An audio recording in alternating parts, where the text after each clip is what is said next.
Hello students. तो आज के इस नए लेक्चर के अंदर हम accounting concept, principle and conventions की बात करेंगे। देखो, तीनों चीजें अकाउंटेंसी में इंटरचेंजेबली यूज होती है। That is accounting concept, principles and conventions.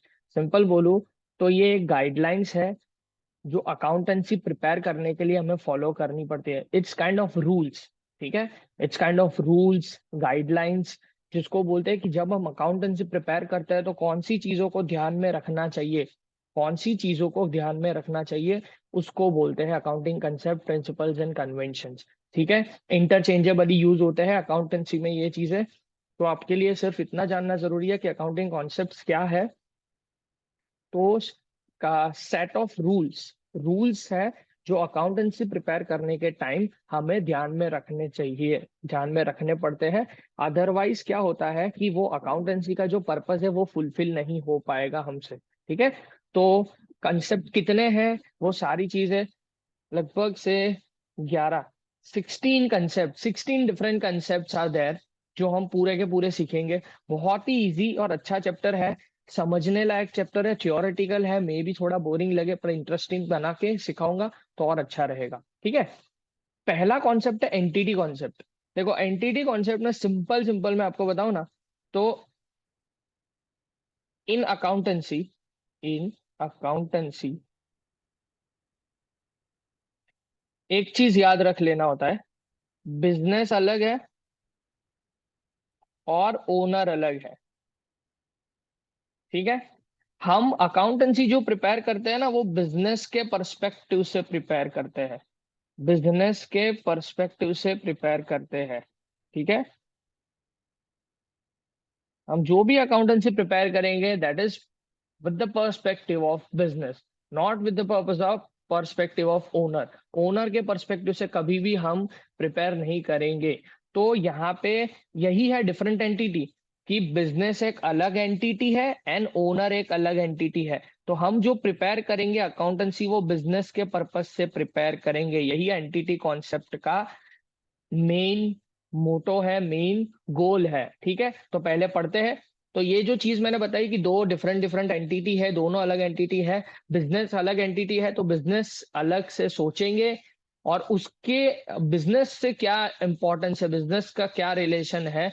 मतलब सपोज ओनर ने, यहाँ पे आपको बोलूं, ओनर ने 5 लाख रुपए इन्वेस्ट किए बिजनेस के अंदर। ठीक है, उसके अंदर से 3 लाख रुपए की मशीनरी ली और 2 लाख रुपए का कैश अभी भी हमारे पास पड़ा हुआ है। तो हम बिजनेस क्या सोचेगा, बिजनेस ये सोचेगा कि बिजनेस के पास क्या आ चुका है, मशीन आ गया, हाँ भाई, कैश आ गया। ठीक है, तो 3 लाख का मशीन, 2 लाख का कैश, तो पूरा कैपिटल हो गया 5 lakh. Capital would be considered as liability. Business के पर्पज से कैपिटल लायबिलिटी है। बिजनेस के पॉइंट ऑफ व्यू से सोचो कि बिजनेस को, ओनर ने बिजनेस को दिया सा 5 लाख रुपए, तो ये बिजनेस की रिस्पॉन्सिबिलिटी हो गई कि जब भी ओनर मांगे तब 5 लाख रुपए तो देने पड़ेंगे। Accordingly profit and loss set of करके देंगे। पर अभी तो क्या है, 5 लाख रुपए लायबिलिटी बनी, तो लायबिलिटी कैपिटल के वाइज दिख रही है, और वो एसेट बिजनेस की कितनी है, मशीनरी और कैश के फॉर्म में। तो ये है बिजनेस एंटिटी कॉन्सेप्ट। पढ़ते हैं क्या है नोट्स के अंदर। It states that business enterprise is a separate identity apart from its owner. जो मैंने बोला, accountant should treat a business as distinct from its owner. Enterprise is a liable to the owner for capital investment made by the owner. Exactly मैंने जो बोला वही लिखा हुआ है कि अकाउंट एंटरप्राइज जो है वो लायबल है कैपिटल जितना इन्वेस्ट किया है उसके लिए। एग्जाम्पल में जो मैंने बोला था वही एग्जाम्पल है, एक बार आप रीड कर सकते हो, मैं भी फटाफट रीड कर देता हूँ। Mister x started business investing 10 lakhs with which he purchased machinery for 7 lakh and maintained balance in cash. So the financial position of the business is as follow: capital 10 lakh रुपए की होगी, मशीनरी 7 लाख रुपए की, cash 3 lakh रुपए का। This means that enterprise ओज to mister x 10 lakh रुपए। Enterprise जो है वो ओनर को 10 लाख रुपए ओ कर रहा है, मतलब लायबिलिटी है 10 लाख रुपए की। This is what simple business entity concept. It is that simple. देखो, कॉन्सेप्ट का रूट को समझ लो, फिर कॉन्सेप्ट इजी हो जाता है। फिर आता है मनी मेजरमेंट कॉन्सेप्ट। देखो, मनी मेजरमेंट कॉन्सेप्ट नाम से ही पता चल रहा है। देखो, अकाउंटेंसी में ऐसे ट्रांजेक्शन ही रिकॉर्ड होते हैं जिसको हम मॉनिटरी टर्म्स में रिकॉर्ड कर पाए। सिंपल है। मॉनिटरी टर्म्स में उसको आइडेंटिफाई कर पाए, कितना मॉनिटरी टर्म्स में उसको वैल्यू कर पाए ना, तो ही अकाउंटेंसी में हम रिकॉर्ड करेंगे, वरना हम रिकॉर्ड ही नहीं कर पाते। सिंपल है ये चीज, ठीक है। Only only those transaction will be recorded which can be measured in terms of money, that's it. ये ट्रांजेक्शन है। सपोज आपको बोलूं कि आपके पास बहुत अच्छे एम्प्लॉयज है, बहुत स्किलफुल एम्प्लॉयज है, ठीक है, आपके बिजनेस में। अब स्किलफुल है, बहुत वैल्यू वैल्यू एक स्किलफुल एम्प्लॉय होना एक वैल्यूएबल चीज है, ठीक है, पर वो वैल्यू कितनी, वो वैल्यू कैसे आप आइडेंटिफाई करोगे, नहीं कर पा रहे हो। इसी वजह से आप एसेट में वो स्किलफुल एम्प्लॉयज की एसेट वैल्यू नहीं कर पा रहे, इसी वजह से लिख नहीं पा रहे हो, ठीक है। हालांकि वो चीज एक यहाँ पे एक लिमिटेशन बन जाता है कि आप जो एम्प्लॉयज जो है वो आपकी वैल्यू एडिशन है, तो उसकी वैल्यू कहीं ना कहीं से तो निकालनी पड़ेगी। पर यहाँ पे मनी मेजरमेंट कॉन्सेप्ट की वजह से अकाउंटेंसी में वो चीज हम कभी भी नहीं लिखते। क्यों? क्योंकि money measurement only those transaction which can be measured in money can be recorded in accountancy. तो मनी मेजरमेंट कॉन्सेप्ट क्या बोलता है देख लेते हैं। Only those transaction which can be measured in money is recorded. Example है, employees are no doubt very important part of the business, but we cannot measure its value in the monetary terms, so we cannot record it in financial statement। मैंने जो बोला वही लिखा हुआ है, ठीक है। एम्प्लॉयज है वो मॉनिटरी टर्म्स में बहुत इंपॉर्टेंट है उनकी वैल्यू, पर मॉनिटरी वैल्यू कैसे निकाले, उसकी निकाल ही नहीं पा रहे, वो तो लिखेंगे कैसे। हाँ, खर्चा किया है तो मॉनिटरी वैल्यू उसकी पता है, इनकम हुई मॉनिटरी वैल्यू पता है, तो लिख देते हैं। सिंपल है। फिर आते हैं पीरियोडिसिटी कॉन्सेप्ट। अब देखो, अब सपोज इसके लिए एक चीज समझाता हूँ। सपोज आपने आज एक बिजनेस स्टार्ट किया, ठीक है। सपोज आपने आज एक बिजनेस स्टार्ट किया 1/4/2021 को, ठीक है, 1/4/2021 को बिजनेस स्टार्ट किया। अब ये बिजनेस पता ही नहीं है, अब ये बिजनेस पता ही नहीं है कितने साल तक चलेगा, वो नहीं पता। सपोज ये बिजनेस 10 साल तक चला, 10 साल गिन लेते हैं, 10 साल कंप्लीट होंगे 32 में, 31/3/2022 को 10 साल कंप्लीट हुए।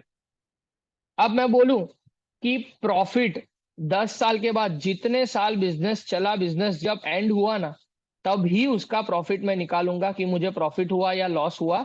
उससे पहले कभी मैं लिखूंगा ही नहीं, उससे पहले ढूंढने की जरूरत ही नहीं है। बिजनेस को क्यों जरूरत है, जब बिजनेस क्लोज होगा तभी मुझे चाहिए कि प्रॉफिट हुआ या लॉस हुआ, मुझे कोई फर्क नहीं पड़ता कि उससे पहले क्या हुआ। क्या ये सही है? मैं बोलूंगा नहीं है सही। क्योंकि 10 साल का पीरियड, बिजनेस जब एंड होगा तभी आप प्रॉफिट निकालोगे, तो ये तो गलत है ना। आपको क्या करना पड़ेगा, सिस्टमेटिक वे में पार्ट करने पड़ेंगे, पीरियड डिसाइड करना पड़ेगा कि बीच बीच में कितने पीरियड पे आप प्रॉफिट या लॉस निकालोगे बिजनेस का, प्रॉफिट या लॉस बीच बीच में कितने पीरियड के बाद प्रॉफिट या लॉस निकालोगे, वो पीरियड डिसाइड करना जरूरी है। क्यों? क्योंकि आप बीच बीच में, सपोज हमने तो क्या देखा है कि हर साल के एंड पे आप प्रॉफिट या लॉस निकालते हो, ठीक है। क्यों वो प्रॉफिट या लॉस हर साल के एंड पे निकालते हैं? जस्ट बिकॉज कि दूसरी कंपनीज के साथ कंपेरेबल रहे वो रिजल्ट। दूसरी, मुझे ये सपोज ये जो कंपनी है उसके अंदर इन्वेस्ट करना चाहिए या दूसरी कंपनी के अंदर इन्वेस्ट करना चाहिए, वो कैसे पता चलेगा? इसका प्रॉफिट और उसका प्रॉफिट जब मैं कंपेयर करूंगा, वो पीरियोडिसिटी सेम हो, उसका पीरियड सेम हो, तब जाके मैं करूंगा। इसी वजह से एक पीरियड स्टैंडर्ड डिसाइड किया गया है कि अकाउंटिंग ईयर 1/4/2021 से 31/3/2021 का एक पीरियड है, जिसके अंदर आपको क्या करना है, जिसके अंदर आपको अकाउंटिंग प्रिंसिपल रिकॉर्ड करने हैं। सिंपल है। तो अकाउंटिंग प्रॉफिट या लॉस गिनना है और फिनेंशियल स्टेटमेंट आपको इश्यू करना है इन्वेस्टर्स को, ताकि वो लोग डिसाइड कर पाए। तो यही है पीरियोडिसिटी कॉन्सेप्ट। तो इसी वजह से ये एक लिमिटेशन आ जाता है ना कि जब आपने स्टार्ट किया उससे एंड तक, तो एंड में प्रॉफिट करो या लॉस करो, ये तो गलत है। एंड में प्रॉफिट या लॉस करो, ये तो गलत है। सिंपल है। तो प्रॉफिट या लॉस ही करना पड़ेगा इन दैट सिनेरियो, एक पीरियड डिसाइड करना पड़ेगा ना हमें। बस वही चीज लिखी हुई है, देखिए देखते हैं क्या लिखा हुआ, देखो।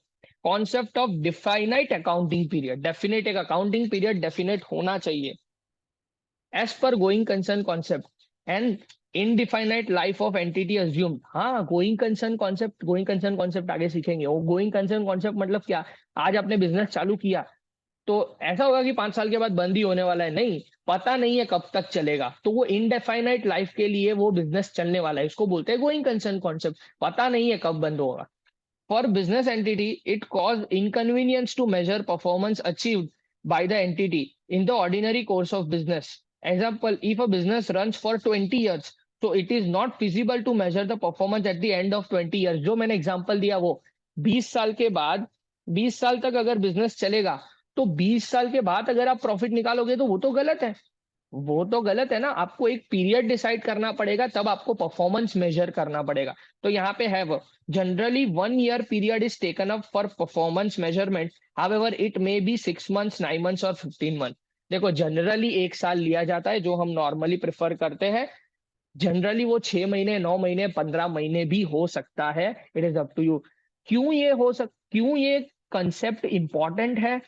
क्योंकि ये कंपेयर करने के लिए, फिनेंशियल स्टेटमेंट जो मैंने बोला आपको कंपेयर करने के लिए, ascertaining of the profit, profit with consistency, consistently आपको प्रॉफिट मिलता रहे, हर एक पीरियड के बाद कंसिस्टेंटली आपको एक प्रॉफिट का फिगर मिलता रहे। मैचिंग पीरियडिक रेवेन्यू एंड, हाँ हर एक साल का अगर आप प्रॉफिट एंड लॉस निकालोगे, हर एक साल कितना खर्चा हुआ, कितना इनकम हुआ, रेवेन्यू जनरेट हुआ, वो भी आपको जानना इजी पड़े, इसी वजह से ये कॉन्सेप्ट आपका इंपॉर्टेंट है। ठीक है, तो इतने लाइक, फिर आता है अक्रूवल कॉन्सेप्ट। अक्रूवल कॉन्सेप्ट मतलब सिंपल बोलू ना तो करंट ईयर का, करंट ईयर एक्सपेंस जो भी होगा वो करंट ईयर में रिकॉर्ड करूंगा, एक्सपेंस और इनकम। भले ही मैं पे करूं कि ना करूं कोई फर्क नहीं पड़ता। सपोज इस साल की सैलरी मैंने पे की है 15,000 रुपए, 15,000 रुपए मैंने पे की है, लेकिन इस साल की टोटल सैलरी 20,000 है, 5,000 मेरी बाकी है, 5,000 रुपए सैलरी मेरी बाकी है पे करना। तो मैं इस साल के खर्चे के अंदर आउटस्टैंडिंग सैलरी करके 5,000 ऐड कर दूंगा, मैं बोलूंगा भाई 20,000 ही मेरा खर्चा है। This is accrual. Accrual concept क्या बताता है कि करंट ईयर में भले ही आपने पे किया हो कि ना किया हो, करंट ईयर का एक्सपेंडिचर एंड करंट ईयर की जितनी भी इनकम है वो अक्रूवल बेसिस के ऊपर आपको लिख देनी है, तभी जाके रियल प्रॉफिट या लॉस पता चलेगा, even if you have received it और नॉट रिसीव्ड इट। आपको पता चलने के लिए कि कितना प्रॉफिट या कितना लॉस हुआ है, आपको क्या करना पड़ेगा, आउटस्टैंडिंग दिखाना पड़ेगा। तो सैलरी में ये है, अगर कोई कमीशन आपको मिला है, कमीशन आपको 5,000 रुपए का कमीशन मिला है, लेकिन अक्रूड अभी भी और कमीशन मिलना बाकी है, तो अक्रूड कमीशन इस साल का कमीशन 3,000 हो तो 8,000 रुपए आपका टोटल कमीशन है जो आपको दिखाना पड़ेगा। सिंपल है। तो this is what accrual concept is. Accrual concept यही दिखाता है कि इस साल का जितना भी खर्चा या इनकम है वो इसी साल दिखाओ, नेक्स्ट ईयर में भले वो कैश में रिसीव हुआ है कि नहीं हुआ है। देख लेते हैं क्या लिखा हुआ है। The effect of transaction are recognised on mercantile basis, that is जब इनकर हुआ तब, ना कि जब पे या हुआ तब। When they are occur not when paid, that's it, मैंने बोला। Transaction recorded in financial statement at the year in which it relates, in the year, sorry, in the year which it relates. Financial statement में जिस साल accounting concept है उस साल ही ये दिखाना पड़ेगा, जिस साल का खर्चा या इनकम है उस साल दिखाना पड़ेगा। Thank you for this. आगे के जो भी कॉन्सेप्ट है नेक्स्ट वीडियो में हम सीखेंगे।